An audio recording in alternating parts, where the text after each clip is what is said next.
Hey everyone, my name is Cheyenne and we're so excited you're joining us. Today we're going to be looking at the famous story of Jesus feeding over 5,000 people. As we talk about the feeding of the 5,000, we're going to be looking at how every day we can trust Jesus.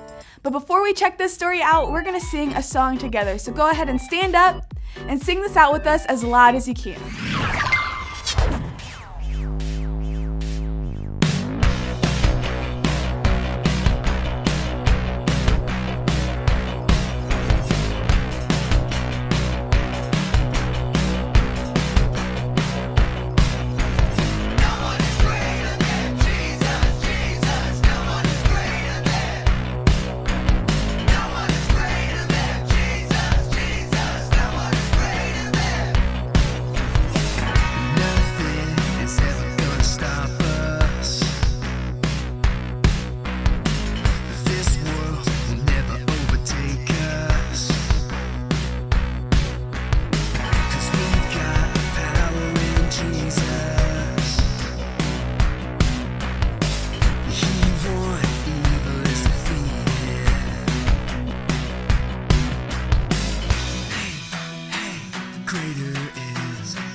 Greater than, no one is bigger than, no one is stronger than, hey!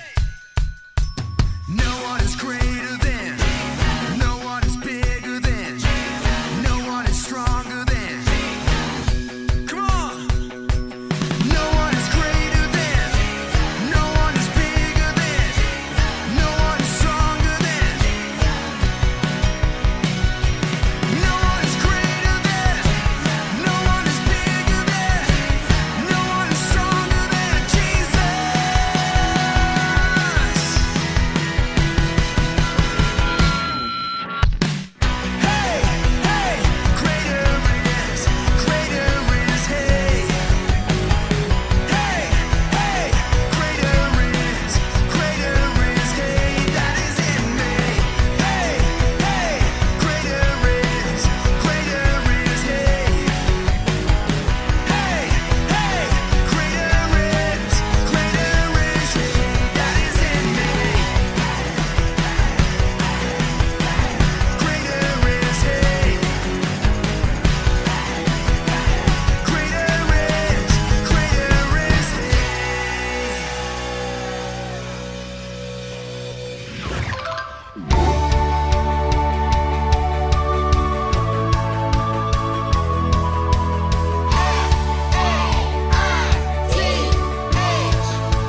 You guys sounded awesome. Thanks for singing along with us. Now we're going to take some time to watch a Bible story together. Like I said earlier, today we're going to be looking at the story of Jesus feeding the 5,000. So let's check it out. Stories of the Bible. Jesus feeds the 5,000. This is Jesus, Heyo! who is the Son of God and the Savior of the world. While Jesus was on earth, he taught everyone about God's love. He did many miracles and healed people of their sickness. Oh, hey, everyone! A huge crowd kept following him wherever he went because they saw his miraculous signs as he healed the sick. A crowd started to gather around Jesus. There were 5,000 men and many more women and children. Turning to Philip, he asked, Hey, Philip! "Where can we buy bread to feed all these people?" You see, Jesus was testing Philip, for he already knew what he was going to do. Philip replied, "Even if we worked for months, we wouldn't have enough money to feed them." Hey, I got an idea. Then Andrew spoke up. "There's a young boy here with 5 barley loaves and 2 fish. But what good is that with this huge crowd?" Jesus said, "Tell everyone to sit down." Right, everyone, sit down. Then Jesus took the loaves, gave thanks to God, and gave them to the people. Here you go. Afterward, he did the same with the fish. And they all ate as much as they wanted. Want some more? I'm all good, thanks. After everyone was full, Jesus told his disciples, "Now gather the leftovers, so that nothing is wasted." You got it. So they picked up the pieces and filled 12 baskets with scraps, left by the people who had eaten from the 5 barley loaves and 2 fish. Jesus took 5 loaves of bread and 2 fish and used it to feed over 5,000 people. What an incredible miracle. Our friend Justice is going to be talking to us a little bit more about our story right now, so let's take a look. In the story of Jesus feeding the 5,000, I'm sure those people felt like they were starving. They had been following Jesus around all day, and it was getting pretty late. So by that point, they were probably really hungry. You might get super hungry if you even miss one meal. So we can only imagine how these people must have felt. And 5 loaves of bread and 2 fish split 5,000 ways doesn't seem like it would be a very fulfilling meal, but that's what Jesus had. And so he prayed over it and he started passing it out. And then, to everyone's surprise, he kept passing out more. And he passed out some more.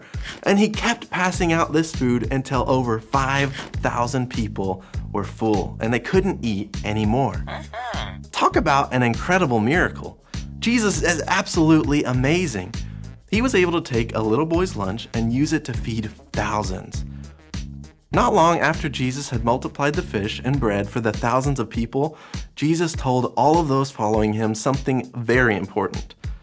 In John 6:35, Jesus says, "I am the bread of life. He who comes to me shall never hunger, and he who believes in me shall never thirst." Jesus said that he is the bread of life. Now, when you first hear that, it can sound kind of weird, because it's kind of odd that someone says that they're like bread. But what does that mean for us? Well, in the same way that your stomach gets hungry, your spirit gets hungry too. But they don't sell spirit food at the store, so how are we supposed to feed our spirit? What Jesus is saying in this verse is that when you spend time with him, it's like you are eating food. Every time you pray, it's like you are eating that spiritual food. Every time you read the Bible, it's like you're eating more of that food. And every time you live how Jesus taught you all to live, it's like you are eating that spiritual food. Our spirits get hungry, and the only thing that can feed them and make them strong is Jesus. Jesus is the one we need. We need to spend time with Jesus because he is the bread of life.